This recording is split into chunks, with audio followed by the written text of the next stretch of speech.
ಭಾವನವನ ವೀಣಾ ತೊರೆಯ ನೀರದು ಹರಿದು ಹಳತನ್ನು ತೊರೆವಂತೆ ರಾಗ ಭಾವಗಳಿಲ್ಲಿ ನವನವೀನ ಮೊಗ್ಗು ದಳಗಳ ಬಿಡಿಸಿ ಕುಸುಮವನು ಪೊರೆವಂತೆ ರಾಗ ಭಾವಗಳಿಲ್ಲಿ ನವನವೀನ ಪದಗಳಂಕುರದಲ್ಲಿ ಹೊಸ ಕಾವ್ಯ ದೊರೆವಂತೆ ರಾಗ ಭಾವಗಳಿಲ್ಲಿ ನವನವೀನ ಭಾವನವನವೀನ.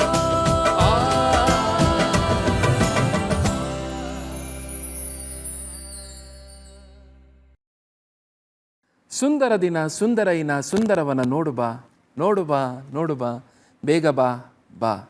ಭಾವನವನವೀನ ಇದು ಭಾವನೆಗಳ ಲೋಕ, ಕಾವ್ಯಗಳ ಸಾರ, ಸುಸಂಸ್ಕೃತ ವಿಚಾರಗಳ ಸಂಗಮ. ಭಾವನವನವೀನ ದೂರದರ್ಶನ ಚಂದನ ವಾಹಿನಿಯ ಭಾವನವನವೀನ ಕಾರ್ಯಕ್ರಮಕ್ಕೆ ತಮಗೆಲ್ಲರಿಗೂ ಆತ್ಮೀಯವಾದ ಸ್ವಾಗತ ಸುಸ್ವಾಗತ. ನಾನು ನಿಮ್ಮ ಪ್ರದೀಪ್. ನಮಸ್ಕಾರ, ನಾನು ಪ್ರವೀಣ್. ಕುವೆಂಪು ಅವರು ಪ್ರಕೃತಿಯಲ್ಲಿ ಪ್ರೇಮವನ್ನು, ಪ್ರೇಮದಲ್ಲಿ ಪ್ರಕೃತಿಯನ್ನು ಕಾಣುವಂಥ ಒಬ್ಬ ಅದ್ಭುತ ಕವಿ, ದಾರ್ಶನಿಕ ಕವಿ.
ಇಂದು ಕುವೆಂಪು ವಿರಚಿತ ಪ್ರೇಮ ಗೀತೆಗಳನ್ನು ನಾವು ನಿಮ್ಮ ಮುಂದೆ ಪ್ರಸ್ತುತಪಡಿಸ್ತಾ ಇದ್ದೇವೆ. ಮೊದಲಿಗೆ ನಾವು ನಮ್ಮ ವಾದ್ಯ ಕಲಾವಿದರ ಪರಿಚಯವನ್ನು ಮಾಡಿಕೊಡ್ಲಿಕ್ಕೆ ಇಷ್ಟಪಡ್ತೇನೆ. ಕೀಬೋರ್ಡ್ನಲ್ಲಿ ಕಳೆದ 3 ದಶಕಗಳಿಗೂ ಅಧಿಕವಾಗಿ ಸುಗಮ ಸಂಗೀತದಲ್ಲೇ ತಮ್ಮನ್ನು ತಾವು ತೊಡಗಿಸಿಕೊಂಡಿರುವಂಥ ಅಪ್ರತಿಮ ಕೀಬೋರ್ಡ್ ವಾದಕರಾದ ನಗರ ಕೃಷ್ಣ ಉಡುಪ ಅವರಿದ್ದಾರೆ. ಕೃಷ್ಣ ಉಡುಪ ಅವರಿದ್ದಾರೆ ಅಂದರೆ ಯಾವುದೇ ಭಾವಗೀತೆಗಳ ಗಾಯಕರಿಗೂ ಒಂದು ವಿಶೇಷವಾದ ಮೋಟಿವೇಶನ್ ಇರುತ್ತೆ. ಏಕೆಂದರೆ ಅವ್ರು ಬಂದರೆ ಅಲ್ಲಿ ಒಂದು ಎನರ್ಜಿ ಇರುತ್ತೆ, ಅಲ್ಲಿ ಒಂದು ಲವಲವಿಕೆ ಇರುತ್ತೆ ಮತ್ತು ಕಾರ್ಯಕ್ರಮ ಅದ್ಭುತವಾಗಿ ಸಂಪನ್ನವಾಗುತ್ತೆ. ಅವರಿಗೆ ಆತ್ಮೀಯವಾದ ಸ್ವಾಗತ. ಗಿಟಾರ್ನಲ್ಲಿ ಸಮರ್ಥ್ ದೇಸಾಯಿ. ಸಮರ್ಥ್ ದೇಸಾಯಿ ಹಿಂದೂಸ್ತಾನಿ ಸಂಗೀತ ಮತ್ತು ವೆಸ್ಟರ್ನ್ ಮ್ಯೂಸಿಕ್ ಎರಡರಲ್ಲೂ ಪ್ರಾವೀಣ್ಯತೆ ಹೊಂದಿರುವಂಥ ಒಬ್ಬ ಅದ್ಭುತ ಗಿಟಾರ್ ವಾದಕ. ಹಾಗೆಯೇ ಅವರು ಸಾಕಷ್ಟು ಶಿಷ್ಯರನ್ನು ಕೂಡ ಒಳಗೊಂಡಿದ್ದಾರೆ. ಅದ್ಭುತವಾಗಿ ಎಲ್ಲರಿಗೂ ಗಿಟಾರನ್ನು ಹೇಳ್ಕೊಡ್ತಿದ್ದಾರೆ ಮತ್ತು ನಮ್ಮ ಕಾರ್ಯಕ್ರಮದಲ್ಲಿ ಅವರ ಒಂದು ಮಿಂಚಿನ ಸಂಚನ್ನು ಕೂಡ ಮೂಡಿಸಲಿದ್ದಾರೆ. ಅವರಿಗೆ ಸ್ವಾಗತ. ಉತ್ತರ ಕನ್ನಡ ಜಿಲ್ಲೆಯ ಒಂದು ಅದ್ಭುತವಾದ ಪ್ರತಿಭೆ, ಕೊಳಲು ವಾದನದಲ್ಲಿ ಇಂದು ನಮ್ಮ ಕಾರ್ಯಕ್ರಮದಲ್ಲಿ ನಿರಂಜನ್ ಹೆಗಡೆ ಅವರನ್ನು ಆತ್ಮೀಯವಾಗಿ ಸ್ವಾಗತಿಸ್ತಾ ಇದ್ದೇನೆ. ನಿರಂಜನ್ ಹೆಗಡೆ ಹಿಂದೂಸ್ತಾನಿ ಸಂಗೀತವನ್ನು ಅಭ್ಯಾಸ ಮಾಡಿದ್ದಾರೆ ಮತ್ತು ಹಲವಾರು ಕಾರ್ಯಕ್ರಮಗಳಲ್ಲಿ ತಮ್ಮನ್ನು ತಾವು ತೊಡಗಿಸ್ಕೊಂಡಿದ್ದಾರೆ. ಅದ್ಭುತವಾದ ಕೊಳಲು ವಾದಕ. ಅವರನ್ನು ಮತ್ತೊಮ್ಮೆ ಪ್ರೀತಿಯಿಂದ ಸ್ವಾಗತಿಸ್ತಾ ಇದ್ದೇನೆ. ತಬಲಾ ವಾದನದಲ್ಲಿ ಅಮಿತ್ ರಾಜ್. ಸುಗಮ ಸಂಗೀತವಾದರೂ ಸೈ, ಚಲನಚಿತ್ರ ಸಂಗೀತವಾದರೂ ಸೈ, ಹಿಂದೂಸ್ತಾನಿ ಗಾಯನವಾದರೂ ಸೈ, ಹಾಗೆಯೇ ಮರಾಠಿ ಅಭಂಗ್, ಬೆಂಗಾಲಿ ಸಂಗೀತ, ಎಲ್ಲ ಕಲಾವಿದರೊಂದಿಗೆ ಎಲ್ಲರೊಳಗೊಂದಾಗು ಮಂಕುತಿಮ್ಮ ಅನ್ನುವಂಥ ಒಂದು ತತ್ವನ ಮೈಗೂಡಿಸ್ಕೊಂಡಿರುವಂಥ ಅಪ್ರತಿಮ ಕಲಾವಿದ. ಅವರಿಗೆ ಸ್ವಾಗತ. ರಿದಮ್ ಪ್ಯಾಡ್ ವಾದನದಲ್ಲಿ ಯಶೋಧರ್, ನಾವೆಲ್ಲ ಪ್ರೀತಿಯಿಂದ ವಾದಿ ಅಂತ ಕರಿತೇವೆ. ಯಶೋಧರ್ ಅವರು ಕಳೆದ 25 ವರ್ಷಗಳಿಗೂ ಅಧಿಕವಾಗಿ ರಿದಮ್ ಪ್ಯಾಡ್ನಲ್ಲಿ ತಮ್ಮನ್ನು ತಾವು ತೊಡಗಿಸ್ಕೊಂಡಿದ್ದಾರೆ. ಚಲನಚಿತ್ರ ಸಂಗೀತ, ಸುಗಮ ಸಂಗೀತದಲ್ಲಿ ಒಬ್ಬ ಎಲ್ಲರಿಗೂ ಬೇಕಾದಂಥ ರಿದಮ್ ಪ್ಲೇಯರ್ ಅಂದರೆ ಅದು ವಾದಿ ಇರ್ಬೋದು. ಹಾಗೆಯೇ ಅವರಿಗೆ ಪ್ರತಿಯೊಂದು ಗೀತೆಯ ಯಾವುದೇ ಸಂಯೋಜಕ ಆಗಿರ್ಬೋದು, ಅವರ ಎಲ್ಲ ಹಾಡುಗಳ ರಿದಮ್ ಪ್ಯಾಟ್ರನ್ಸ್ ಅದು ಹೇಗೆ ಮೈಗೂಡಿಸ್ಕೊಂಡಿದ್ದಾರೆ ಅಂದರೆ ಅದು ನೀವು ಈ ಕಾರ್ಯಕ್ರಮದಲ್ಲಿ ನೋಡ್ತೀರಿ, ಕೇಳ್ತೀರಿ ಕೂಡ. ಅವರಿಗೆ ಮತ್ತೊಮ್ಮೆ ನಾನು ಸ್ವಾಗತಿಸ್ತಾ ಇದ್ದೇನೆ. ನಮ್ಮ ಇಂದಿನ ಸಂಚಿಕೆಯಲ್ಲಿ ನಡೆದಾಡುವ ಶಬ್ದಕೋಶ ಅಂದರೆ ವಾಕಿಂಗ್ ಎನ್ಸೈಕ್ಲೋಪೀಡಿಯಾ ಥಟ್ ಅಂತ ಹೇಳಿ ಖ್ಯಾತಿಯ ಡಾಕ್ಟರ್ ನಾ ಸೋಮೇಶ್ವರ್ ಅವರು ಜೊತೆಯಾಗಲಿದ್ದಾರೆ. ಕುವೆಂಪು ಅವರ ಬಗ್ಗೆ ಬಹಳಷ್ಟು ವಿಚಾರಗಳನ್ನು ನಮ್ಮೊಂದಿಗೆ ಹಂಚಿಕೊಳ್ಳಲಿದ್ದಾರೆ. ಕುವೆಂಪು ಅವರ ಅದ್ಭುತವಾದ ಗೀತೆಗೆ ಇವತ್ತು ದನಿಯಾಗಲಿಕ್ಕೆ ನಮ್ಮೊಂದಿಗೆ ನಾಡಿನ ಇಬ್ಬರು ಸುಪ್ರಸಿದ್ಧ ಕಲಾವಿದರು, ಗಾಯಕರು ಬಂದಿದ್ದಾರೆ. ವಿನಯ್ ನಾಡಿಗ್ ಅವರನ್ನು ನಾನು ಆಹ್ವಾನಿಸ್ತಾ ಇದ್ದೇನೆ.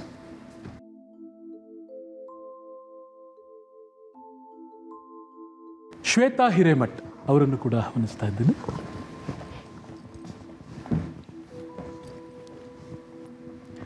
ವಿನಯ್ ಮತ್ತು ಶ್ವೇತಾ, ನಿಮಗೆ ಆತ್ಮೀಯವಾದ ಸ್ವಾಗತ. Thank you. ವಿನಯ್ ಅವರು ಕಳೆದ 2 ದಶಕಗಳಿಗೂ ಅಧಿಕ ಕಾಲದಿಂದ ಸುಗಮ ಸಂಗೀತವನ್ನು ಅದ್ಭುತವಾಗಿ ಪ್ರಸ್ತುತಪಡಿಸ್ತಾ ಇದ್ದಾರೆ. ಚಲನಚಿತ್ರ ಗೀತೆಗಳನ್ನು ತುಂಬ ಸುಶ್ರಾವ್ಯವಾಗಿ ಹಾಡ್ತಾರೆ. ಅವರ ಮತ್ತೊಂದು ಸ್ಪೆಷಾಲಿಟಿ ಭಕ್ತಿಗೀತೆಗಳು, ಅದರಲ್ಲೂ ಮರಾಠಿ ಅಭಂಗ್ ಇವರ ಒಂದು ಗಾಯನದಲ್ಲಿ ತುಂಬ ಚೆನ್ನಾಗಿ ಮೂಡಿಬಂದಿದೆ. ಅವರಿಗೆ ಆತ್ಮೀಯವಾದ ಸ್ವಾಗತ. ಶ್ವೇತಾ ಹಿರೇಮಠ್ ಸುಪ್ರಸಿದ್ಧ ಗಾಯಕಿ, ಹಲವಾರು ಚಲನಚಿತ್ರಗಳಿಗೆ ಹಾಡಿದ್ದಾರೆ. ಹಿನ್ನೆಲೆ ಗಾಯಕಿ ಮತ್ತು ಸುಗಮ ಸಂಗೀತ, ಭಕ್ತಿ ಸಂಗೀತ, ಚಲನಚಿತ್ರ ಸಂಗೀತ, ಹಿಂದಿ ಚಿತ್ರಗೀತೆಗಳು ಎಲ್ಲದರಲ್ಲೂ ಒಂದು ಪ್ರಾವೀಣ್ಯತೆಯನ್ನು ಪಡೆದಿರುವಂಥ ಗಾಯಕಿ. ಅವರಿಗೂ ಕೂಡ ಆತ್ಮೀಯವಾದ ಸ್ವಾಗತ. ಈ ಸಂಚಿಕೆಯ ಮೊದಲನೇ ಗೀತೆ ಜೀವನ ಸಂಜೀವನ. ಇದೊಂದು ಬಹಳ ಸುಪ್ರಸಿದ್ಧವಾದ ಗೀತೆ, ಹಂತಕನ ಸಂಚು ಚಿತ್ರದ ಗೀತೆ. ಇದಕ್ಕೆ ರಾಗ ಸಂಯೋಜನೆ ಮಾಡಿರೋರು ಶ್ರೀ ವಿಜಯ್ ಭಾಸ್ಕರ್. ವಿನಯ್ ಹಾಗೂ ಶ್ವೇತಾ, ವೇದಿಕೆಯನ್ನು ನಿಮ್ಮದು.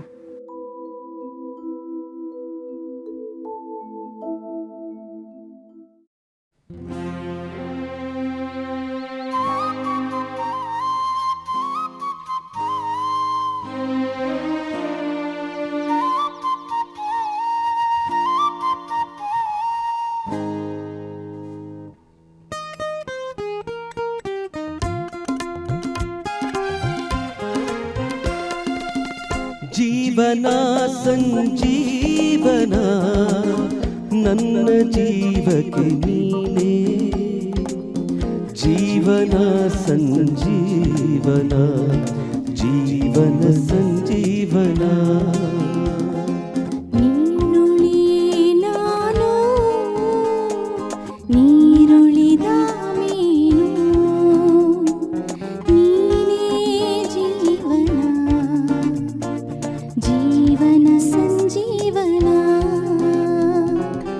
ಜೀವನ ಸಂಜೀವನ ನನ್ನ ಜೀವಕ್ಕೆ ನೀನೇ, ಜೀವನ ಸಂಜೀವನ ಜೀವನ ಸಂಜೀವನ.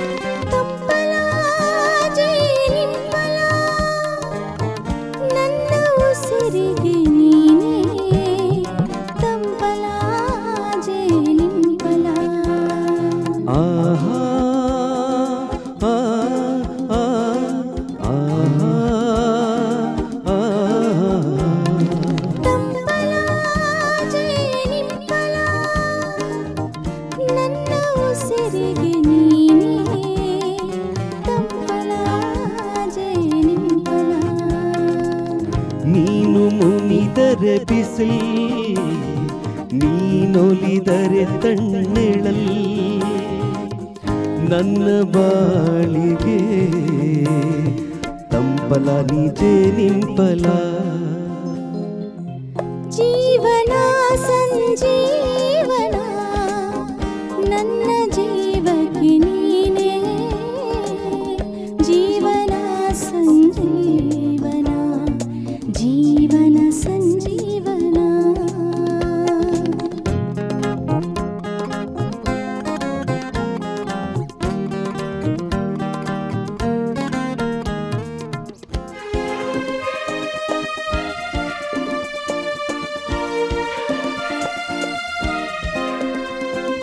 ಕಂಪಲ ಸವಿ ಸೊಂಪಲ ಪದ್ಮ ಹೃದಯಕ್ಕೆ ನೀನೇ ಕಂಪಲ ಸವಿ ಸೊಂಪಲ ಲಾ ಲಾ ಲಾ ಲಾ ಲಾ ಲಾ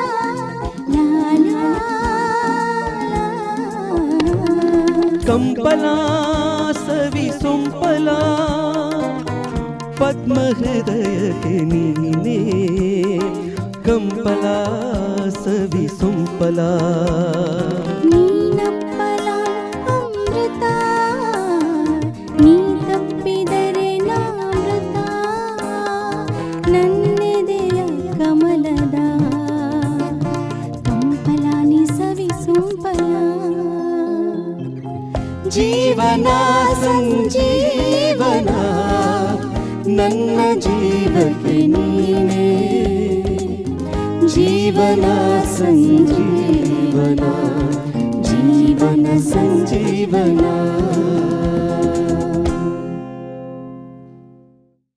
ನೀರುಳಿಯೇ ನಾನು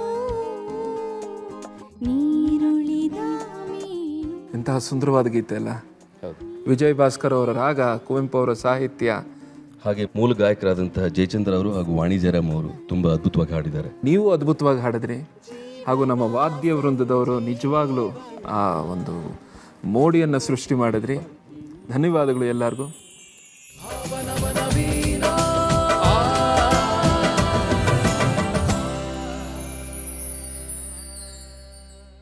ನಮ್ಮ ಇಂದಿನ ಸಂಚಿಕೆಯ ವಿಶೇಷ ಆಹ್ವಾನಿತರು ದೂರದರ್ಶನ ಚಂದನದ ಥಟ್ ಅಂತ ಹೇಳಿ ಕಾರ್ಯಕ್ರಮದ ರೂವಾರಿಗಳಾದಂತಹ ವಾಕಿಂಗ್ ಎನ್ಸೈಕ್ಲೋಪೀಡಿಯಾ, ನಡೆದಾಡುವ ಶಬ್ದಕೋಶ ಅಂತಲೇ ಸುಪ್ರಸಿದ್ಧರಾಗಿರುವಂಥ ಡಾಕ್ಟರ್ ನಾ ಸೋಮೇಶ್ವರ್ ಅವರು ಜೊತೆಯಾಗಿದ್ದಾರೆ. ಅವರನ್ನು ವೇದಿಕೆಗೆ ಆಹ್ವಾನಿಸ್ತಾ ಇದ್ದೀನಿ. ನಮಸ್ತೆ ನಮಸ್ತೆ ನಮಸ್ತೆ. ನಮಸ್ತೆ ಸರ್. ಹೇಗಿದ್ದೀರಿ? ಚೆನ್ನಾಗಿದ್ದೀವಿ ಸರ್, ನೀವು ಹೇಗಿದ್ದೀರಿ? ನಾನು ಚೆನ್ನಾಗಿದ್ದೇನೆ. ನಿಮ್ಮ ಕಾರ್ಯಕ್ರಮ ಚೆನ್ನಾಗಿ ಮೂಡಿ ಬರ್ತಾ ಇದೆ. ಅಭಿನಂದನೆಗಳು. ಧನ್ಯವಾದಗಳು ಸರ್. ಸರ್, ನಮ್ಮ ಸಂಚಿಕೆಯ ಮೊದಲನೇ ಪ್ರಶ್ನೆ, ರಾಮಾಯಣ ದರ್ಶನಂ ಇದರ ಬಗ್ಗೆ ಸಾಕಷ್ಟು ಮಾಹಿತಿಗಳನ್ನು ಕೇಳಿದ್ದೀವಿ. ಆದರೆ ರಾಮಾಯಣ ದರ್ಶನಂ ಬರೆಯುವಾಗ ಕುವೆಂಪು ಅವರಿಗೆ ಆದ ಅನುಭವಗಳ ಬಗ್ಗೆ ದಯವಿಟ್ಟು ನಮಗೆ ಹಾಗೂ ನಮ್ಮ ವೀಕ್ಷಕರಿಗೆ ತಿಳಿಸ್ಕೊಡ್ತೀರಾ? ಖಂಡಿತ. ಕುವೆಂಪು ಅವರು ಶ್ರೀರಾಮಾಯಣ ದರ್ಶನಂ ಮಹಾಕಾವ್ಯವನ್ನು ಬರೆದರು. ಮಹಾಕಾವ್ಯಗಳ ಕಾಲ ಮುಗಿದು ಹೋಯಿತು ಅನ್ನೋ ಒಂದು ಸ್ಥಿತಿಯಲ್ಲಿ ಇಲ್ಲ, ಕನ್ನಡದಲ್ಲಿ ಇನ್ನೂ ಶಕ್ತಿಯುಂಟು, ಕನ್ನಡಿಗರಲ್ಲಿ ಅನೇಕ ಜನ ಮಹಾಕಾವ್ಯಗಳನ್ನು ರಚಿಸಬಲ್ಲರು ಅನ್ನೋದಕ್ಕೆ ಮುನ್ನುಡಿಯಾಗಿ ಮುಂಚೂಣಿಯಲ್ಲಿ ನಿಂತು ರಾಮಾಯಣ ದರ್ಶನಂ ಬರೆದವರು ಕುವೆಂಪು ಅವರು. ಕುವೆಂಪು ಅವರು ರಾಮಾಯಣ ದರ್ಶನ ಕಾವ್ಯವನ್ನು ಪೂರ್ತಿ ಬರೆದು ಮುಗಿಸಿದ್ದಾರೆ. ಆ ಮಹಾಕಾವ್ಯವನ್ನು ಯಾರಿಗೆ ಅರ್ಪಿಸಬೇಕು ಅನ್ನೋ ಒಂದು ಪ್ರಶ್ನೆ ಬರುತ್ತೆ. ಅದನ್ನು ತಮ್ಮ ಗುರುಗಳಾದ TS ವೆಂಕಣ್ಣಯ್ಯ ಅವರಿಗೆ ಅರ್ಪಿಸೋದಕ್ಕೆ ಇಷ್ಟಪಡ್ತಾರೆ. ವೆಂಕಣ್ಣಯ್ಯ ಅವರು ಸ್ವತಃ ಬರೆದದ್ದು ಕಡಿಮೆ ಆದರೂ ಎಲ್ಲರಿಂದ ಬರೆಸಿದ್ರು ಅವರು. TS ವೆಂಕಣ್ಣಯ್ಯ ಅವರಂತೂ ಕುವೆಂಪು ಅವರಿಗೆ ಕೇವಲ ಗುರುಗಳು ಮಾತ್ರ ಅಲ್ಲ, ಅವರ ಆದರ್ಶವೇ ಆಗಿದ್ದರು. ಅಲ್ಲೆಲ್ಲಾದರೂ ವೆಂಕಣ್ಣಯ್ಯ ನಡ್ಕೊಂಡು ಬರ್ತಿದ್ದಾರೆ ಅನ್ನೋದು ಗೊತ್ತಾದ ಕೂಡಲೇ ಕುವೆಂಪು ಅವರು ಎಲ್ಲೇ ಇರಲಿ ತಕ್ಷಣ ಎದ್ದು ನಿಂತ್ಕೊಂಡ್ಬಿಡೋರು. ಎದ್ದು ನಿಂತ್ಕೊಂಡು ಅವರು ಹೋಗೋವರೆಗೂ ನಿಂತ್ಕೊಂಡೇ ಇರ್ತಿದ್ರು. ಅಷ್ಟು ಗೌರವವನ್ನು ಸೂಚಿಸ್ತಾ ಇದ್ದರು. ರಾಷ್ಟ್ರಕವಿ ಅನ್ನೋ ಬಿರುದು ನನಗೆ ಬರಲಿಕ್ಕೆ ವೆಂಕಣ್ಣಯ್ಯ ಅವರೇ ಕಾರಣ ಅಂತ ಅನೇಕ ಕಡೆ ಕುವೆಂಪು ಅವರು ಹೇಳ್ಕೊಂಡಿದ್ದಾರೆ. ಇಂತಹ ವೆಂಕಣ್ಣಯ್ಯ ಅವರಿಗೆ ಈ ಕಾವ್ಯವನ್ನು ಸಮರ್ಪಿಸಬೇಕು ಅಂತ ಆಸೆ ಕುವೆಂಪು ಅವರಿಗೆ. ಆ ಸಮರ್ಪಣಾ ಭಾಗ ಇದೆಯಲ್ಲ, ಅದನ್ನು ಮೈಸೂರಲ್ಲಿ ಉದಯ ರವಿ ಮನೆಯಲ್ಲಿ ಇದ್ದುಕೊಂಡು ಬರೀತಾರೆ. ಆ ಮನೆಯನ್ನು ಕಟ್ಟಿದ ಕಾಲಕ್ಕೆ ಸುತ್ತಮುತ್ತಲ ಪ್ರದೇಶದಲ್ಲಿ ಇದೊಂದೇ ಮನೆ, ಇನ್ನು ಉಳಿದದ್ದೆಲ್ಲ ಹೊಲ ಬಯಲು. ಸಂಜೆಯ ಸಮಯ, ಸೂರ್ಯ ಮುಳುಗ್ತಾ ಇದ್ದಾನೆ, ಎಲ್ಲೆಡೆ ಕೆಂಪಡರಿದೆ, ಮನೆಯಲ್ಲಿ ಯಾರೂ ಇಲ್ಲ. ಕುವೆಂಪು ಒಬ್ಬರೇ ತಮ್ಮ ಲೇಖನಿಯನ್ನು ತಗೊಂಡು ಬರೆಯೋದಕ್ಕೆ ಶುರು ಮಾಡ್ತಾರೆ.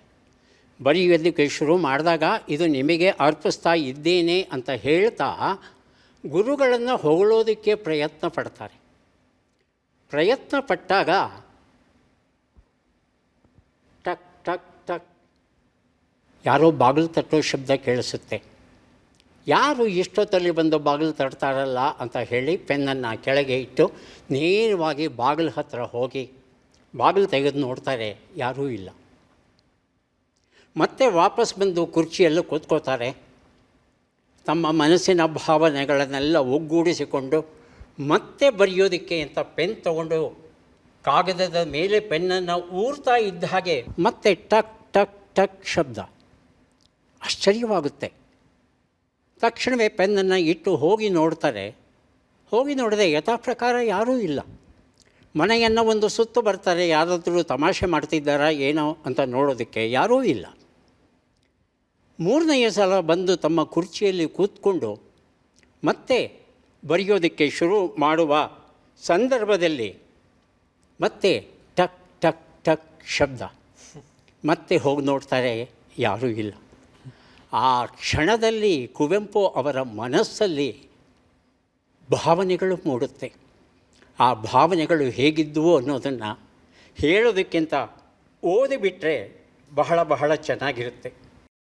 ವೆಂಕಣ್ಣಯ್ಯ ಅವರು ತಮಗೆ ಏನನ್ನು ಹೇಳೋಕೆ ಪ್ರಯತ್ನಿಸ್ತಾ ಇದ್ದಾರೆ ಅನ್ನೋ ಭಾವ ಕುವೆಂಪು ಅವರ ಮನಸ್ಸಲ್ಲಿ ಹೀಗೆ ಮೂಡುತ್ತೆ. ಪುಟ್ಟಪ್ಪ, ಈ ಮಹಾಕಾವ್ಯವನ್ನು ಬರೆದವನು ನೀನಲ್ಲ, ನಿನ್ನ ಮೂಲಕ ಭಗವಂತ ಇದನ್ನು ಬರೆಸಿದ್ದಾನೆ. ಹಾಗಾಗಿ ಈ ಕೃತಿಯ ಗೌರವ ನನಗಲ್ಲ, ಆ ದೈವೀ ಶಕ್ತಿಗೆ ಸಲ್ಲಬೇಕು. ನನ್ನನ್ನು ಇಷ್ಟು ದೊಡ್ಡ ಮಟ್ಟಕ್ಕೆ ಏರಿಸಬೇಡಪ್ಪ ಅಂತ ಹೇಳುವ ಹಾಗೆ ಅವರ ಮನಸ್ಸಿಗೆ ಭಾಸವಾಗುತ್ತೆ. ಕುವೆಂಪು ಅವರು ಮನಸ್ಸಲ್ಲೇ ಮತ್ತೆ ಹೇಳ್ತಾರೆ, ಗುರುಗಳೇ, ಈ ಕಾವ್ಯವನ್ನು ಬರೆಯಲು ನನಗೆ ಪ್ರೇರಣೆ ನೀಡಿದವರು ನೀವು. ನಿಮ್ಮ ಆಶೀರ್ವಾದವಿಲ್ಲದೆ ಇದು ಸಾಧ್ಯವಾಗ್ತಿರಲಿಲ್ಲ. ಹಾಗಾಗಿ ಈ ಅರ್ಪಣೆ ನಿಮಗೇ ಸಲ್ಲಬೇಕು ಅಂತ ಹೇಳ್ಕೋತಾ ಅವರನ್ನು ಹೊಗಳಬೇಕು ಅನ್ನೋ ಒಂದು ಭಾವ ಏನಿತ್ತು, ಆ ಭಾವವನ್ನು ಪಕ್ಕಕ್ಕೆ ಇಟ್ಟು ಸರಳವಾಗಿ ಹೇಳ್ತಾರೆ, ಗುರುವೇ, ನಿಮಗಿದೋ ಮುಗಿಯುವೆ ಕೈಯ, ನೀವು ಕಲಿಸಿದ ಕಲೆಯ ಸವಿಯನ್ನು ನಿಮಗೆ ಪೂಜೆಯಗೈಯುವೆ. ನಿಮ್ಮ ಸವಿ ನೆನಪಿನೀ ಮಹಾಕಾವ್ಯದೊಳ್ ಗುರುವೇ ಮೂರ್ತಿಗೊಳಿಸಿಹೆಯೋ ನಿನ್ನನ್ನು.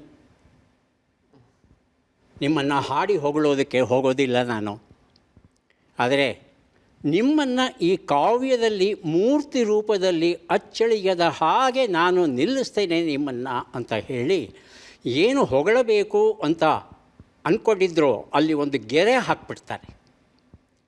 ಆ ಗೆರೆ ಹಾಕಿ ಮುಂದೆ ಬರ್ಕೊಂಡು ಹೋಗ್ತಾರೆ. ಹಾಗಾಗಿ ಅರ್ಪಣೆಯ ಭಾಗವನ್ನು ಇವತ್ತಿಗೂ ನಾವು ನೋಡ್ತು ಅಂದರೆ ಒಂದು ಕಡೆ ಒಂದು ಗೆರೆ ನಿಲ್ಲುತ್ತೆ, ಭಾವ ನಿಂತ ಹಾಗೆ ಕಾಣುತ್ತೆ, ಮತ್ತೆ ಮುಂದುವರ್ಸ್ಕೊಂಡು ಹೋಗ್ತಾರೆ. ಕುವೆಂಪು ಅವರು ತಾವು ಬರೆದಂಥ ನೆನಪಿನ ದೋಣಿಯಲ್ಲಿ ಈ ಒಂದು ಭಾಗವನ್ನು ಬಹಳ ವಿಸ್ತಾರವಾಗಿ ಬರೆದಿದ್ದಾರೆ. ಅದರ ಒಂದು ಸಂಕ್ಷಿಪ್ತ ಚಿತ್ರಣವನ್ನು ಮಾತ್ರ ನಿಮಗೆ ನೀಡಿದ್ದೇನೆ. ಹಾಗಾಗಿ ಕುವೆಂಪು ಅವರ ರಾಮಾಯಣ ದರ್ಶನ ಏನಿದೆ ಅದ್ಭುತವಾದದ್ದು. ವಿನೋಬಾ ಭಾವೆ ಅವರಿಗೆ ನೇರವಾಗಿ ವಿವರಿಸ್ತಾರೆ.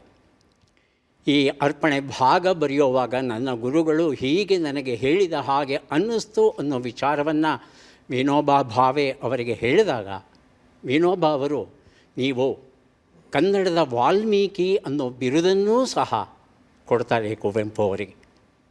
ಕುವೆಂಪು ಅವರು 100ಕ್ಕೆ 100ರಷ್ಟು ತಮ್ಮನ್ನು ತನ್ಮಯವಾಗಿಸಿಕೊಂಡು ಆ ರಾಮ ಏನಿದ್ದಾನೆ ಆ ರಾಮನನ್ನು ಹೊಸ ನೋಟದಲ್ಲಿ ನಮಗೆ ಕೊಡುವ ಒಂದು ಅದ್ಭುತ ಕೆಲಸವನ್ನು ಮಾಡಿದ್ದಾರೆ.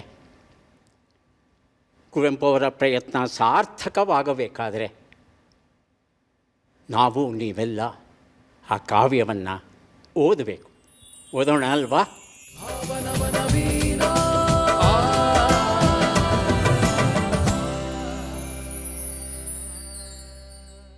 ಮುಂದಿನ ಗೀತೆ ಬಾ ಚಕೋರಿ ಬಾ ಚಕೋರಿ ಚಂದ್ರಮಂಚಕ್ಕೆ.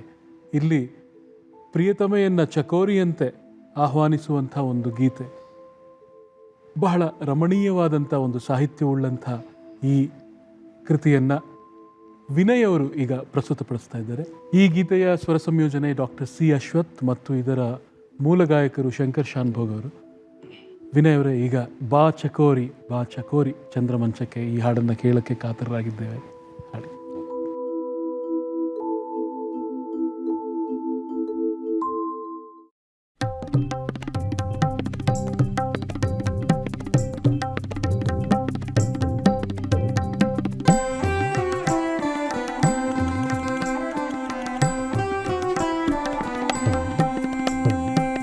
ಬಾಚಕೋರಿ ಬಾಚಕೋರಿ ಚಂದ್ರಮಂಚಕ್ಕೆ,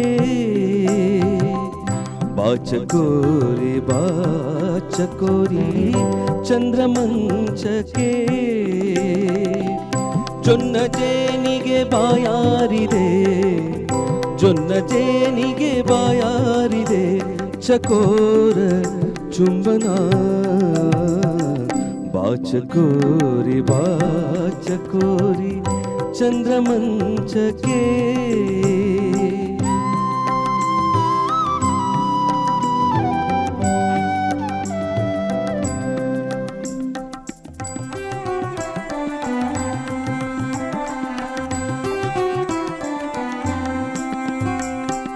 ಚಂದ್ರಿಕಾ ಮಧುಪಾನ ಮತ್ತ ಪೀನ ಕುಂಭ ಪಯೋಧವಿತ್ತ.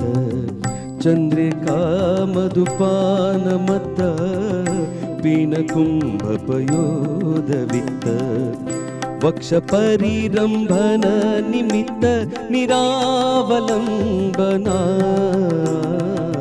ಬಾಚಕೋರಿ ಬಾಚಕೋರಿ ಚಂದ್ರಮಂಚಕ್ಕೆ.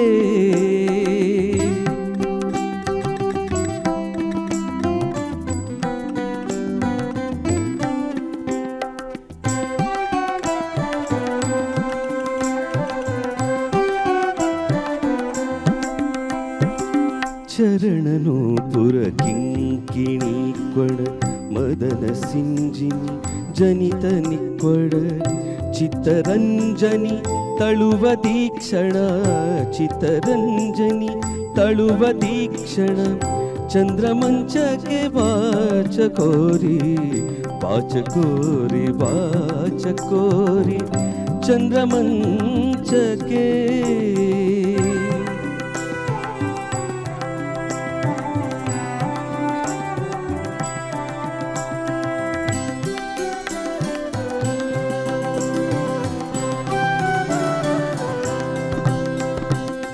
ತೆರೆಯ ಚಿಮ್ಮಿಸಿ ನೋರೆಯ ಹೊಮ್ಮಿಸಿ ಕ್ಷೀರಸಾಗರದಲ್ಲಿ ತೇಲುವ.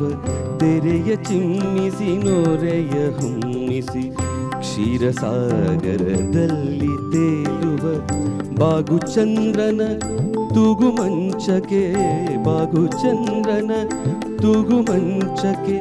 ಬಾಚಕೋರಿ ಬಾಚಕೋರಿ ಎದೆ ಹಾರಿದೆ ಬಾಯಾರಿದೆ, ಎದೆ ಹಾರಿದೆ ಬಾಯಾರಿದೆ ಚಕೋರ ಚುಂಬನ. ಬಾಚಕೋರಿ ಬಾಚಕೋರಿ ಚಂದ್ರಮಂಚಕ್ಕೆ.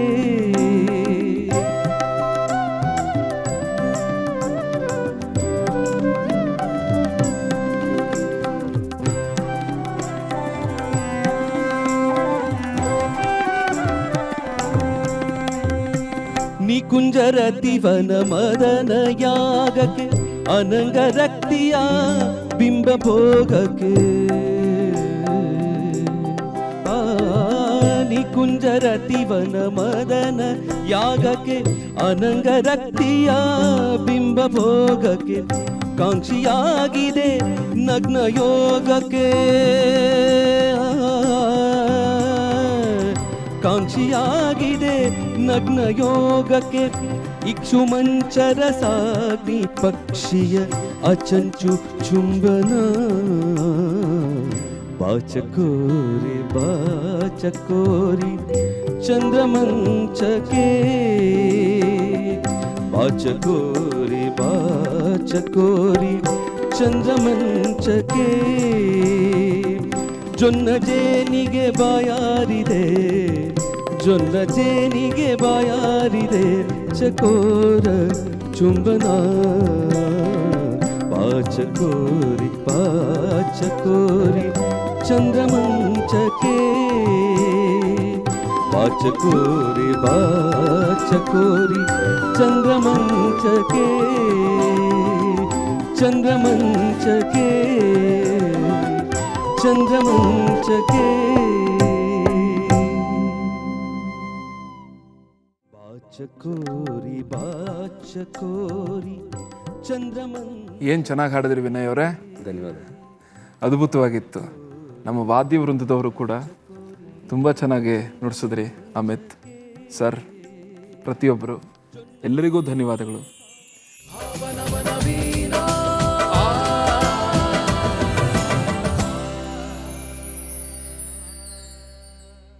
ಸರ್, ನಮ್ಮ ಇಂದಿನ ಸಂಚಿಕೆಯ ವಿಷಯ ಪ್ರೀತಿ, ಪ್ರೇಮ, ದಾಂಪತ್ಯ. ಸೊ ಅವರ ಹಲವಾರು ಕವನಗಳಲ್ಲಿ ಪ್ರೀತಿ, ಪ್ರೇಮ, ದಾಂಪತ್ಯವನ್ನು ಬಹಳ ಸುಂದರವಾಗಿ ರಚಿಸಿದ್ದಾರೆ ಕೂಡ. ಆ ಕುರಿತಾಗಿ ಏನಾದರೂ ಹೇಳಲಿಕ್ಕೆ ಇಷ್ಟಪಡ್ತೀರಾ? ಕುವೆಂಪು ಅವರ ಬದುಕಲ್ಲಿ ಪ್ರೀತಿ ಪ್ರೇಮದ ಮಹತ್ವ ಬಹುದೊಡ್ಡ ಪಾತ್ರವನ್ನು ವಹಿಸಿದೆ. ಒಂದು ವಿಶೇಷ ಗೊತ್ತಾ, ಅವರ ಮಡದಿ ಹೇಮಾವತಿಯವರು ಹುಟ್ಟಿದಾಗ ಅವರಿಗೆ ನಾಮಕರಣ ಮಾಡಬೇಕು. ಮನೆಗೆ ಹೋಗ್ತಾರೆ, ಕೂತ್ಕೋತಾರೆ. ಆ ಹೇಮಾವತಿ ಮಗುವನ್ನು ತಂದು ಇವರ ಮಡಿಲಲ್ಲಿ ಮಲಗಿಸ್ತಾರೆ. ಕುವೆಂಪು ಅವರ ಮಡಿಲಲ್ಲಿ ಮಲಗಿಸ್ಬಿಟ್ಟು ಮಗುವಿಗೆ ಒಂದು ಒಳ್ಳೆ ಹೆಸರಿಡಪ್ಪ ಅಂತ ಕೇಳಿದಾಗ ಕುವೆಂಪು ಅವರು ಹೇಮಾವತಿ ಅಂತ ನಾಮಕರಣ ಮಾಡ್ತಾರೆ. ಅವರ ಪತ್ನಿಗೆ ಅವರೇ ನಾಮಕರಣ ಮಾಡ್ತಾರೆ. ಇಂತಹ ಭಾಗ್ಯ ಬಹಳಷ್ಟು ಜನರ ಬದುಕಲ್ಲಿ ಬರೋಲ್ಲ. ರಾಮಕೃಷ್ಣಾಶ್ರಮದಲ್ಲಿ ಇವರು ಅಧ್ಯಯನ ಮಾಡ್ತಾ ಇರ್ತಾರೆ. ಹಾಗಾಗಿ ನಾನು ಸಹ ಸನ್ಯಾಸಿಯಾಗ್ತೇನೆ ಅನ್ನೋ ಒಂದು ನಿರ್ಧಾರವನ್ನು ತಗೊಂಡು, ನಾನು ಸನ್ಯಾಸಿಯಾಗ್ತೇನೆ, ಮದುವೆ ನನಗೆ ಬೇಡ ಅನ್ನೋ ಒಂದು ತೀರ್ಮಾನವನ್ನು ತಗೊಂಡಿದ್ದಾಗ ಆಶ್ರಮದ ಸ್ವಾಮೀಜಿಗಳು, ಇಲ್ಲ, ಒಬ್ಬ ಸನ್ಯಾಸಿಯಾಗಿ ನೀನು ಏನು ಕೆಲಸವನ್ನು ಮಾಡಬಹುದೋ ಆ ಕೆಲಸವನ್ನು ಒಬ್ಬ ಕವಿಯಾಗಿ, ಒಬ್ಬ ಸಾಹಿತಿಯಾಗಿ, ಒಬ್ಬ ಅಧ್ಯಾಪಕನಾಗಿ ನೀನು ಮಾಡಬಲ್ಲೆ. ನೀನು ಮದುವೆಯನ್ನು ಮಾಡ್ಕೋಬೇಕು, ಇದು ನಮ್ಮ ಇಚ್ಛೆ ಅಂತ ಹೇಳಿದಾಗ ಕುವೆಂಪು ಅವರು ಮದುವೆ ಆಗೋದಕ್ಕೆ ಒಪ್ಕೋತಾರೆ. ತಾವು ಮೊದಲೇ ಹಿರಿಯರು ನಿಶ್ಚಯಿಸಿದ ಹಾಗೆ ಹೇಮಾವತಿಯವರನ್ನು ಮದುವೆಯಾಗ್ತಾರೆ. ಅವರ ದಾಂಪತ್ಯ ಅದ್ಭುತವಾಗಿತ್ತು, ಅದರಲ್ಲಿ ಅನುಮಾನವೇ ಇಲ್ಲ. ಅವರ ಕವನಗಳಲ್ಲಿ ಈ ಗಂಡು ಹೆಣ್ಣಿನ ಪ್ರೇಮ ಒಂದು ದೈವೀಕವಾದದ್ದು. ಅಲ್ಲಿ ಕಾಮದ ಸೋಂಕು ಇದ್ದೂ ಇಲ್ಲದ ಹಾಗೆ ನಮಗೆ ಕಾಣೋದೇ ಇಲ್ಲ. ಆದರೆ ಆ ಪ್ರೇಮ, ಪ್ರೀತಿ ಇವೆರಡನ್ನೂ ಮೀರಿದಂತಹ ಒಂದು ಮಾತೃತ್ವದ ಸ್ಥಾನ. ಯಾಕಂದರೆ ಮಡದಿಯಾದವಳು ತಾಯಿಯ ಪ್ರೀತಿಯನ್ನೂ ಸಹ ಕೊಡಬಲ್ಲಳು. ಈ ದೇಹದ ಸೌಂದರ್ಯಗಳು ಇತ್ಯಾದಿಗಳು, ಆಕರ್ಷಣೆಗಳು ಏನಿದೆ, ಅವೆಲ್ಲವೂ ಒಂದೊಂದಾಗಿ ಕಳಚಿ ಬಿದ್ದಾಗ ಕೊನೆಯಲ್ಲಿ ಉಳಿಯೋದು ನೀನು ನನಗೆ ಬೇಕು, ನಾನು ನಿನಗೆ ಬೇಕು ಎನ್ನುವ ಭಾವ ಏನಿದೆ, ಅದು ಕುವೆಂಪು ಅವರ ಕಾವ್ಯದಲ್ಲಿ ಕಂಡುಬರುತ್ತೆ. ಅಲ್ಲಿ ಮಡದಿಯನ್ನು ಅವರು ಸಹಜೀವನ ಯಾತ್ರೆಯ ಹಾಗೆ ಕಾಣ್ತಾರೆ. ಹಾಗೆಯೇ ತಮ್ಮನ್ನು ಪಾಲಿಸಿ ಪೋಷಿಸುವ ತಾಯಿಯ ಹಾಗೆ ಕಾಣ್ತಾರೆ. ಹೇಮಾವತಿಯವರನ್ನು ಬಹಳ ಗೌರವದಿಂದ ಅವರು ನಡೆಸ್ಕೋತಾ ಇದ್ದರು. ಹಾಗಾಗಿ ಅವರ ಕವನಗಳಲ್ಲಿ ಮಡದಿಯ ಪಾತ್ರ ಅನ್ನೋದು ಮಡದಿ ಎನ್ನುವ ಅರ್ಥವನ್ನು ಮೀರಿದ ಘಟ್ಟದಲ್ಲಿ ಬಳಕೆಯಾಗ್ತಾ ಹೋಗುತ್ತೆ. ಅವರ ಅನೇಕ ಕವನಗಳಲ್ಲಿ ನಾವಿದನ್ನು ನೋಡಬಹುದು.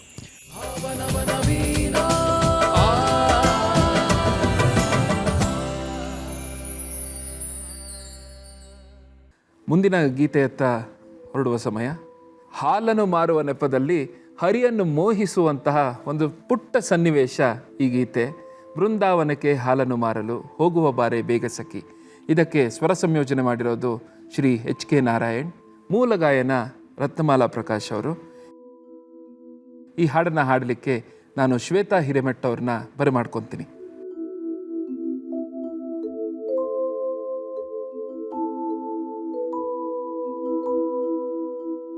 ಶ್ವೇತಾ ಅವರೇ, ನಿಮ್ಮ ಹಾಡು ಕೇಳಲಿಕ್ಕೆ ಕಾತರರಾಗಿದ್ದೀವಿ, ದಯವಿಟ್ಟು ಹಾಡಿ.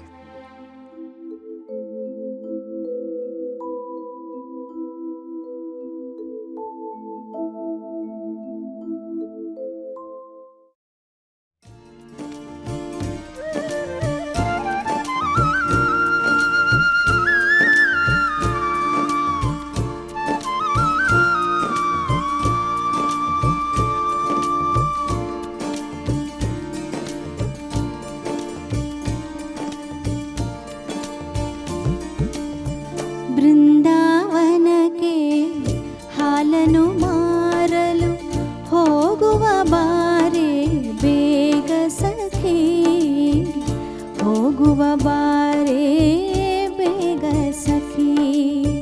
ಬೃಂದಾವನಕ್ಕೆ ಹಾಲನು ಮಾರಲು ಹೋಗುವ ಬಾರೆ ಬೇಗ ಸಖಿ, ಹೋಗುವ ಬಾರೆ ಸಖಿ. ಬೃಂದಾವನದೇ ಹಾಲನು ಕೊಳ್ಳುವರಾರಿ ಹರೇಳೆ ಇಂದು ಮುಖಿ. ಬೃಂದಾವನದೇ ಹಾಲನು ಕೊಳ್ಳುವರಾರಿ ಹರೇಳೆ ಇಂದು ಮುಖಿ. ಬೃಂದಾವನಕ್ಕೆ ಹಾಲನು ಮಾರಲು ಹೋಗುವ ಬಾರೆ ಬೇಗ ಸಖಿ, ಹೋಗುವ ಬಾರೆ ಬೇಗ ಸಖಿ.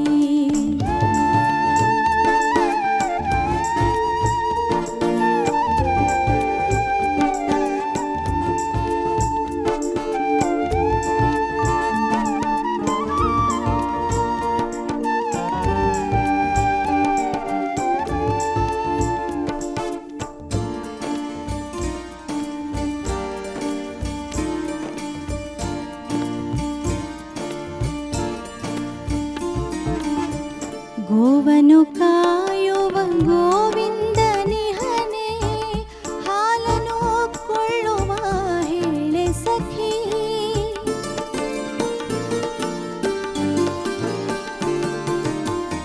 ಗೋವನು ಕಾಯುವ ಗೋವಿಂದನಿಹನೆ ಹಾಲನು ಕೊಳ್ಳುವ ಹೇಳೆ ಸಖಿ. ಚಿನ್ನವ ಕೊಡಲೆ ರನ್ನವ ಕೊಡಲೆ ತನ್ನನೆ ಕೊಡುವನು ಬಾರೆ ಸಖಿ. ಚಿನ್ನವ ಕೊಡಲೆ ರನ್ನವ ಕೊಡಲೆ ತನ್ನನೆ ಕೊಡುವನು ಬಾರೆ ಸಖಿ. ಬೃಂದಾವನಕ್ಕೆ ಹಾಲನು ಮಾರಲು ಹೋಗುವ ಬಾರೆ ಬೇಗ ಸಖಿ, ಹೋಗುವ ಬಾರೆ ಬೇಗ ಸಖಿ.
ಹೋಗುವ ಬಾರೆ ಬೇಗ ಸಖಿ, ಹೋಗುವ ಬಾರೆ ಬೇಗ ಸಖಿ.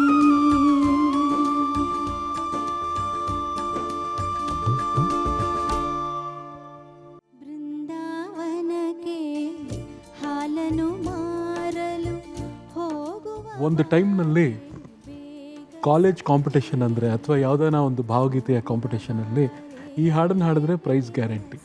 ಒಂದು ರೀತಿಯ ಸಿಗ್ನೇಚರ್ ಸಾಂಗ್ ಇದು. ರತ್ನಮಾಲಾ ಪ್ರಕಾಶ್ ಮೇಡಮ್ ಅಗ್ನಿಹಂಸ ಅನ್ನುವಂಥ ಒಂದು ಧ್ವನಿಮುದ್ರಿಕೆಯಲ್ಲಿ ಇದನ್ನು ಹಾಡಿದ್ದಾರೆ. ಮತ್ತು ದೂರದರ್ಶನ್, ಆಕಾಶವಾಣಿ ಆರ್ಕೈವ್ಸಲ್ಲಿ ನಾವು ಸಾಕಷ್ಟು ಬೇರೆ ಕಲಾವಿದರು ಹಾಡಿರೋದನ್ನು ಕೇಳಿದ್ದೀವಿ. ಮಾಲತಿ ಶರ್ಮಾ ಮೇಡಮ್ ಹಾಡಿದ್ದಾರೆ, ಬಿ ಕೆ ಸುಮಿತ್ರಾ ಮೇಡಮ್ ಹಾಡಿದ್ದಾರೆ. ಒಂದು ಅಜರಾಮರ ಗೀತೆ ಇದು. ನಮ್ಮ ಕ್ಲಾಸಿಕ್ ಭಾವಗೀತೆಗಳಲ್ಲಿ ಇದೊಂದು. ಭಾಳ ಸುಂದರವಾಗಿ ಇದನ್ನು ಪ್ರಸ್ತುತಪಡಿಸಿದ್ದೀರಿ. ಧನ್ಯವಾದಗಳು.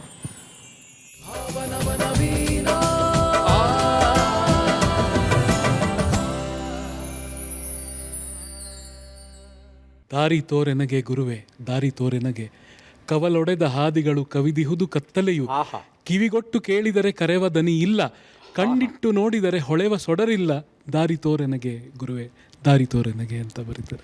ನಮ್ಮ ಸಂಸ್ಕೃತಿ ಮಾತೃದೇವೋ ಭವ ಪಿತೃದೇವೋ ಭವ ಅಂತ ಹೇಳಿಬಿಡ್ತು. ಅಪ್ಪ ಅಮ್ಮಂದರಿಗೆ ಅದ್ಭುತವಾದ ಸ್ಥಾನವನ್ನು ಕೊಟ್ಟಿದೆ. ಮೂರನೆಯ ಸ್ಥಾನವನ್ನು ಆಚಾರ್ಯ ದೇವೋ ಭವ ಅಂತ ಹೇಳುತ್ತೆ.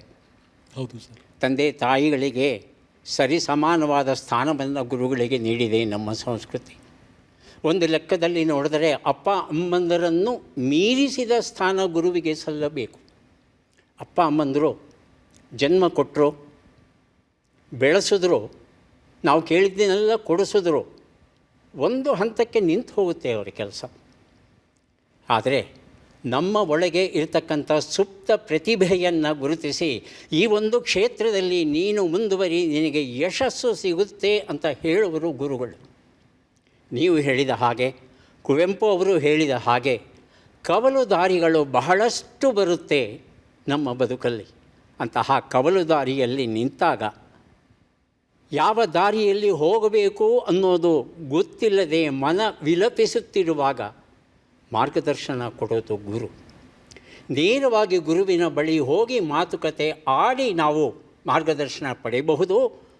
ಒಂದು ವೇಳೆ ಗುರು ಇಲ್ಲ, ಅಂತರಂಗದಲ್ಲಿ ಅವನು ನೆಲೆಸಿದ್ದಾನೆ ಅನ್ನೋದಾದರೆ ಶುದ್ಧ ಮನಸ್ಸಿನಲ್ಲಿ ಗುರುವನ್ನು ಪ್ರಾರ್ಥನೆ ಮಾಡಿ, ಇಂತಹ ಒಂದು ಸಮಸ್ಯೆ ನನ್ನನ್ನು ಕಾಡ್ತಾ ಇದೆ, ಏನು ಮಾಡಬೇಕು ಅಂತ ಗೊತ್ತಾಗ್ತಾ ಇಲ್ಲ, ದಾರಿ ಯಾವುದು ಗುರುವೇ, ನೀನೇ ತೋರಿಸು ಅಂತ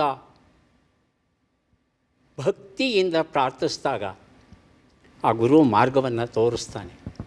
ಇಂತಹ ಅನೇಕ ಪ್ರಸಂಗಗಳು ಅನೇಕರ ಬದುಕಲ್ಲಿ ಸಂಭವಿಸಿವೆ. ಹಾಗೆ ಕುವೆಂಪು ಅವರು ಸಹ ಈ ಒಂದು ಕವನದಲ್ಲಿ ಗುರುಗಳನ್ನು ಪ್ರಾರ್ಥಿಸ್ತಾ, ಒಂದಲ್ಲ ಎರಡಲ್ಲ ನೂರಾರು ಕವಲುಗಳು ಬರುತ್ತೆ, ಎಲ್ಲ ಕವಲುಗಳಲ್ಲೂ ನನ್ನನ್ನು ಸರಿಯಾದ ಹಾದಿಯಲ್ಲಿ ಕರ್ಕೊಂಡು ಹೋಗು ಅಂತ ಹೇಳ್ತಾರೆ. ಇದು ಕುವೆಂಪು ಅವರ ಹಿರಿಮೆ. ಸರ್, ಕುವೆಂಪು ಅವರು ಗುರುಗಳು, ಅವರು ಮೇಷ್ಟ್ರು. ಅವರ ಶಿಸ್ತು ಮತ್ತು ಅವರ ಸಮಯ ಪ್ರಜ್ಞೆ, ಇದ್ರ ಬಗ್ಗೆ ಹೇಳ್ತೀರಾ? ಒಂದು ಸಲ ವಿದೇಶದಿಂದ ಯಾರೋ ಅತಿಥಿಗಳು ಬರ್ತಾರೆ ಮೈಸೂರು ವಿಶ್ವವಿದ್ಯಾನಿಲಯಕ್ಕೆ. ಆಗ ಕುವೆಂಪು ಅವರು ವೈಸ್ ಚಾನ್ಸಲರ್ ಆಗಿರ್ತಾರೆ. ಆ ವ್ಯಕ್ತಿ ಕೇಳ್ತಾನೆ, ನೀವು ವೈಸ್ ಚಾನ್ಸಲರ್ ಆಗೋದಕ್ಕೆ ಮೊದಲು ಏನು ಮಾಡ್ತಿದ್ರಿ ಅಂತ ಕೇಳಿದಾಗ, ನಾನು ಕನ್ನಡದ ಮೇಷ್ಟ್ರಾಗಿದ್ದೆ ಅಂತ ಹೇಳ್ತಾರೆ. ಎಲ್ಲೂ ನಾನು ಪ್ರೊಫೆಸರ್ ಆಗಿದ್ದೆ ಅಥವಾ ದೊಡ್ಡ ಕವಿಯಾಗಿದ್ದೆ, ನಾನು ರಸಋಷಿಯಾಗಿದ್ದೆ, ಇವೆಲ್ಲ ಹೇಳ್ಕೊಳ್ಳಲ್ಲ. ನಾನು ಕನ್ನಡದ ಮೇಷ್ಟ್ರಾಗಿದ್ದೆ. ಆ ನಮ್ರತೆಯನ್ನು ಉಳಿಸ್ಕೊಂಡಿದ್ದರು. ಕುವೆಂಪು ಅವರನ್ನು ಕನ್ನಡಕ್ಕೆ ದಕ್ಕಿಸ್ಕೊಟ್ಟವರು ಇಬ್ಬರು ಮಹಾನುಭಾವರು. ಮೊದಲು ಜೇಮ್ಸ್ ಕಜಿನ್ಸ್ ಅವರು ಕನ್ನಡದಲ್ಲೇ ಬರೀ ಅಂತ ಹೇಳಿದರು. ಎರಡನೆಯದು AR ಕೃಷ್ಣಶಾಸ್ತ್ರಿಗಳು. ಕುವೆಂಪು ಅವರು ತಮ್ಮ BA ಮುಗಿಸಿ ತತ್ವಶಾಸ್ತ್ರವನ್ನು ತಗೋಬೇಕು ಅಂತ ಹೊರಟಾಗ ಕೃಷ್ಣಶಾಸ್ತ್ರಿಗಳು ತಲೆ ಹೇಳ್ತಾರೆ, ಅಪ್ಪ, ತತ್ವಶಾಸ್ತ್ರವನ್ನು ನೀನು ಸ್ವತಃ ಓದಿಕೊಳ್ಳಬಲ್ಲೆ, ಆ ಸಾಮರ್ಥ್ಯ ನಿನಗೆ ಉಂಟು, ಆದರೆ ಹೊಸದಾಗಿ ಕನ್ನಡ MA ಆರಂಭಿಸ್ತಾ ಇದ್ದೇವೆ, ಅದಕ್ಕೆ ನೀನು ಬರಬೇಕು ಅಂತ ಹೇಳ್ತಾರೆ. ಕುವೆಂಪು ಅವರು ಕೃಷ್ಣಶಾಸ್ತ್ರಿಗಳ ಮಾತನ್ನು ಒಪ್ಪಿ ಕನ್ನಡ MAಗೆ ಸೇರ್ತಾರೆ. ಹೀಗೆ ಕಝಿನ್ಸ್ ಮತ್ತು ಕೃಷ್ಣಶಾಸ್ತ್ರಿಗಳು ಇವರಿಬ್ಬರು ಕುವೆಂಪು ಅವರು ಕನ್ನಡಕ್ಕೆ ದಕ್ಕೋದಕ್ಕೆ ಮುಖ್ಯ ಕಾರಣರು ಅನ್ನೋದನ್ನು ನಾವು ಮರೆಯಬಾರ್ದು. ಕುವೆಂಪು ಅವರು ಶಿಸ್ತನ್ನು ರೂಪಿಸ್ಕೊಂಡಿದ್ದರು. ಹಾಗೆಯೇ ತಮ್ಮ ಸಂಪರ್ಕಕ್ಕೆ ಬರುವ ಪ್ರತಿಯೊಬ್ಬರೂ ಶಿಸ್ತನ್ನು ಪಾಲಿಸಬೇಕು ಅಂತ ಅವರು ನಿರೀಕ್ಷೆ ಮಾಡ್ತಾಯಿದ್ರು. ಆ ಶಿಸ್ತು ಎಲ್ಲ ಆಯಾಮಗಳಲ್ಲೂ ಕಂಡುಬರ್ತಾ ಇತ್ತು. ಕೇವಲ ಪಾಠ ಹೇಳೋದರಲ್ಲಿ ಮಾತ್ರ ಅಲ್ಲ, ಬದುಕಿನ ಪ್ರತಿಯೊಂದು ಘಟ್ಟದಲ್ಲೂ ಶಿಸ್ತು. ಹಾಗಾಗಿ ಎಲ್ಲ ಜೀವಗಳಲ್ಲಿ ಇರೋದು ಆ ಪರಮಾತ್ಮನೇ ಅನ್ನೋದು ಅವರು ನಂಬಿದ ಒಂದು ತತ್ವ ಆಗಿದ್ದ ಕಾರಣ ಎಲ್ಲರನ್ನೂ ಸರಿಸಮಾನವಾಗಿ ಕಾಣ್ತಾರೆ. ಹಾಗೆಯೇ ತಾವು ಧರಿಸುವ ಉಡುಪುಗಳು ಚೆನ್ನಾಗಿರಬೇಕು, ಕಾಲಕ್ಕೆ ಸರಿಯಾಗಿ ಹೋಗಬೇಕು, ಪಾಠವನ್ನು ತಪ್ಪದೇ ಮಾಡಬೇಕು, ಅವರು ಕೇಳುವ ಪ್ರಶ್ನೆಗಳಿಗೆಲ್ಲ ವಿವರಣೆಯನ್ನು ಕೊಡಬೇಕು. ಈ ತತ್ವಗಳನ್ನು ಪಾಲಿಸ್ತಾ ಇದ್ದರೂ ಒಬ್ಬ ಅಧ್ಯಾಪಕ ಬೇಕು ಅಂತ ತಾವು ಹೇಳ್ಬೋದು. ಈ ಮಕ್ಕಳು ಇದ್ದಾರಲ್ಲ, ತೇಜಸ್ವಿ ಮತ್ತು ಕೋಕಿಲೋದಯ ಚೈತ್ರ, ಅವರಿಬ್ಬರು ಮಕ್ಕಳಾಗಿದ್ದಾಗ ಈ ದಾಸನ ಹತ್ತಿರ ಹೋಗಿ ಉದ್ದುದ್ದ ಕೂದಲು ಬಿಡು ನಮಗೆ, ಆಗ ಚಂದಮಾಮ ಪತ್ರಿಕೆ ಬರ್ತಾಯಿತ್ತು. ಆ ಚಂದಮಾಮ ಪತ್ರಿಕೆಯಲ್ಲಿ ರಾಜ್ಕುಮಾರ ಅಂತ ಹೇಳಿದ್ರೆ ಅವನಿಗೆ ಉದ್ದ ಕೂದಲು ಇರೋ ಹಾಗೆ ಚಿತ್ರಿಸೋರು. ಉದ್ದ ಕೂದಲು ಬಿಡೋ, ಆ ರಾಜ್ಕುಮಾರನ ಹಾಗೆ ಕಾಣಬೇಕು ಅಂತ ಹೇಳಿ ಅವನಿಗೆ ಒಂದು ರೀತಿಯಲ್ಲಿ ಬ್ಲ್ಯಾಕ್ ಮೇಲ್ ಮಾಡಿ ಒಂದು ಸಲ ಉದ್ದ ಕೂದಲನ್ನು ಬಿಡಿಸ್ಕೋತಾರೆ. ಕುವೆಂಪು ಅವರು ನೋಡಿದ ಕೂಡಲೇ ತಕ್ಷಣ ಕರೆದು, ಏನು ಹೀಗೆ ಕೂದಲು ಬಿಟ್ಕೊಂಡಿದೀಯಾ, ಇದು ತಪ್ಪು, ಹೀಗಿರಬಾರ್ದು ಅಂತ ಹೇಳಿ ಮತ್ತೆ ರಾಮನನ್ನು ಕರೆದು ಆ ದಾಸನನ್ನು ಕರೆದು ಈ ಕೂದಲನ್ನೆಲ್ಲ ತೆಗೆದು ಸರಿ ಮಾಡು ಅಂತ ಹೇಳಿದಾಗ ಅದನ್ನು ಮಿಲ್ಟ್ರಿ ಕಟ್ ಮಾಡ್ತಾರೆ. ಆವಾಗ ಅಂದಿನ ಪರಿಭಾಷೆಯಲ್ಲಿ ಟಾಕಿ ಬೋಡ ಅನ್ನೋರು ಹೀಗೆ ಮಿಲ್ಟ್ರಿ ಕಟ್ ಮಾಡ್ಕೊಂಬಂದವರನ್ನು ಅಥವಾ ತಲೆಯನ್ನು ಪೂರ್ಣವಾಗಿ ಬೋಳಿಸ್ಕೊಂಡವರನ್ನು ಟಾಕಿ ಬೋಡ ಅನ್ನೋರು. ಶಾಲೆಯಲ್ಲಿ ಹಾಗೆ ರೇಗಿಸ್ತಾರೆ ನಮಗೆ ಅಂತ ಹೇಳಿದ್ರೂ ಸಹ ಕುವೆಂಪು ಅವರು ಇಲ್ಲ, ಹೀಗೆ ಇದ್ರೇ ಸರಿ, ಹೀಗೇ ಇರಬೇಕು, ಕ್ರಾಪ್ ಹೀಗೆ ಮಾಡಿಸ್ಕೋಬೇಕು ಅಂತ ಹೇಳಿ ಮಾಡಿಸ್ತಾಯಿದ್ರು. ಪೂಜೆಯ ಹೊತ್ತಿಗೆ ನಿಶ್ಶಬ್ದತೆ, ಊಟ ಮಾಡೋ ಹೊತ್ತಿಗೆ ಎಲ್ಲರೂ ಬರಬೇಕು, ಮನೆಯಲ್ಲಿ ಅಮ್ಮ ಏನು ಮಾಡಿ ಬಡಿಸ್ತಾರೋ ಅದನ್ನು ತಿನ್ನಬೇಕು, ಇದು ಬೇಡ ಅದು ಬೇಡ ಅನ್ನೋ ಹಾಗಿಲ್ಲ. ಇವೆಲ್ಲವನ್ನು ಪರಿಪಾಲಿಸ್ತಾ ಇದ್ದರು ಕುವೆಂಪು ಅವರು. ಬಹಳ ಧನ್ಯವಾದಗಳು. ಬಹಳಷ್ಟು ವಿಷಯಗಳನ್ನು ತಿಳ್ಕೊಂಡ್ವಿ ನಿಮ್ಮಿಂದ.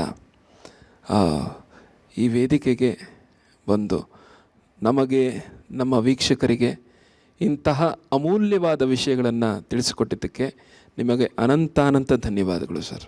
ವಂದನೆಗಳು ಸರ್. ಕುವೆಂಪು ಅಂದರೆ ಮೇರು ಶಿಖರ ಗೌರೀಶಂಕರ ಇದ್ದ ಹಾಗೆ ನಾವೆಲ್ಲ ಕಣಗಳು.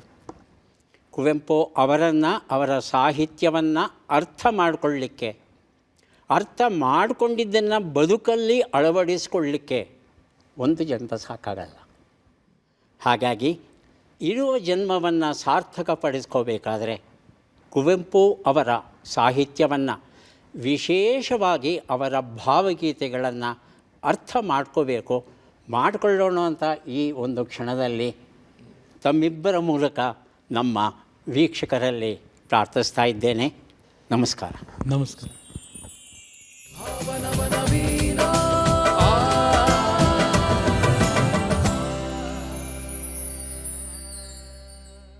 ನಮ್ಮ ಮುಂದಿನ ಗೀತೆಯತ್ತ ತೆರಳೋಣ. ಇಂಥದೇ ಒಂದು ಅದ್ಭುತವಾದ ಪ್ರೇಮ ಗೀತೆ, ಮೈಸೂರು ಅನಂತಸ್ವಾಮಿ ಅವರ ಸ್ವರ ಸಂಯೋಜನೆಯ ಹೃದಯ ಕಮಲದಿ ಮಧುರ ಪ್ರೇಮ ಮಕರಂದವಿದೆ. ಈ ಹಾಡನ್ನು ಹಾಡಲಿಕ್ಕೆ ನಾನು ವಿನಯ್ ನಾಡಿಗ್ ಅವ್ರನ್ನ ಬರ್ಮಾಡ್ಕೊಳ್ತಾ ಇದ್ದೀನಿ.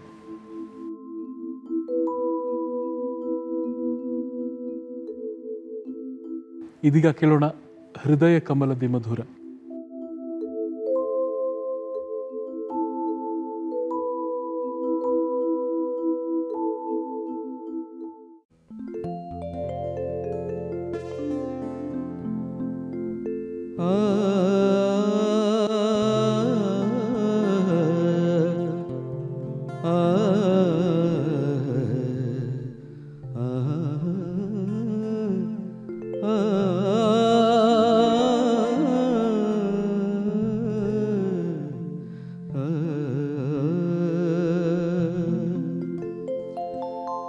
ಹೃದಯ ಕಮಲದಿ ಮಧುರ ಪ್ರೇಮ ಮಕರಂದವಿದೆ, ಅದರ ಚುಂಬನದಿಂದ ಸವಿಯದನು ಬಾ. ಹೃದಯ ಕಮಲದಿ ಮಧುರ ಪ್ರೇಮ ಮಕರಂದವಿದೆ, ಅದರ ಚುಂಬನದಿಂದ ಸವಿಯದನು ಬಾ. ಹೃದಯ ಕಮಲದಿ ಮಧುರ.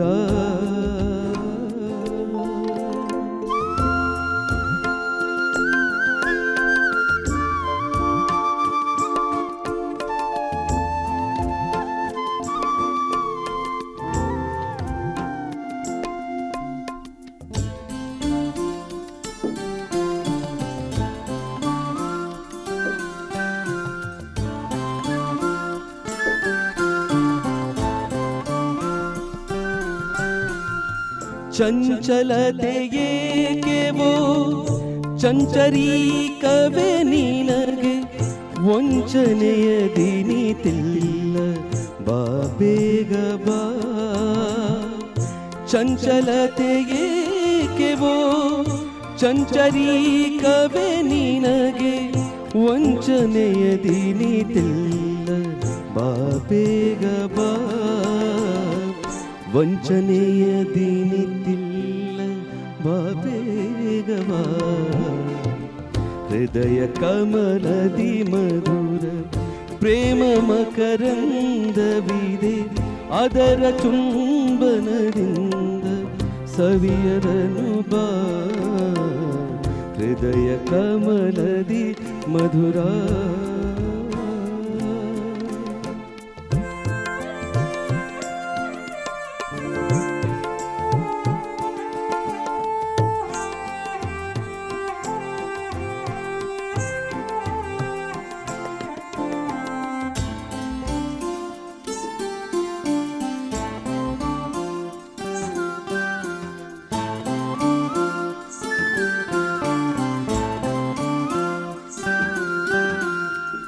ಇರುಳೆಲ್ಲ ತಪಗೈದು ಎದೆಯ ಹೊಂಬಟ್ಟಲಲ್ಲಿ, ಅರುಣನುದಯಕ್ಕೆ ನೀನು ಬರುವೆಯೆಂದು.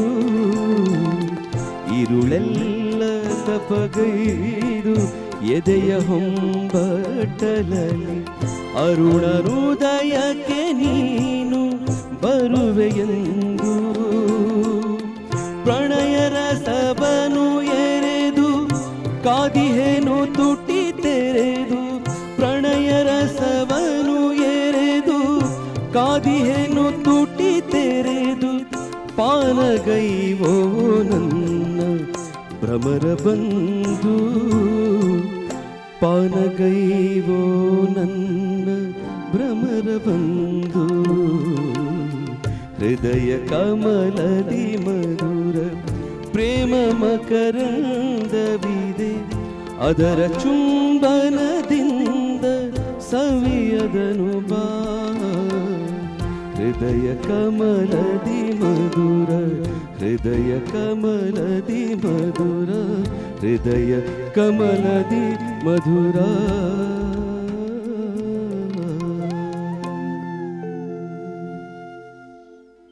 ಹೃದಯ ಕಮಲದಿ ಮಧುರ ಪ್ರೇಮ ಮಕರಂದವಿದೆ, ಅದರ ಚುಂಬನದಿಂದ.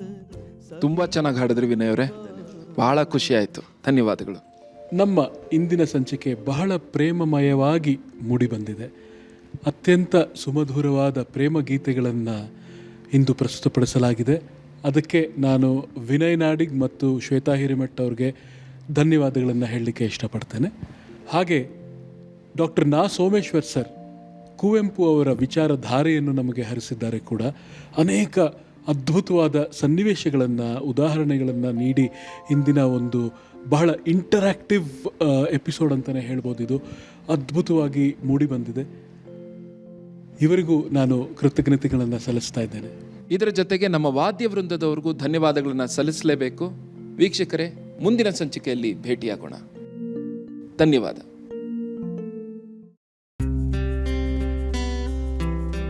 ಭಾವನವನವೀನ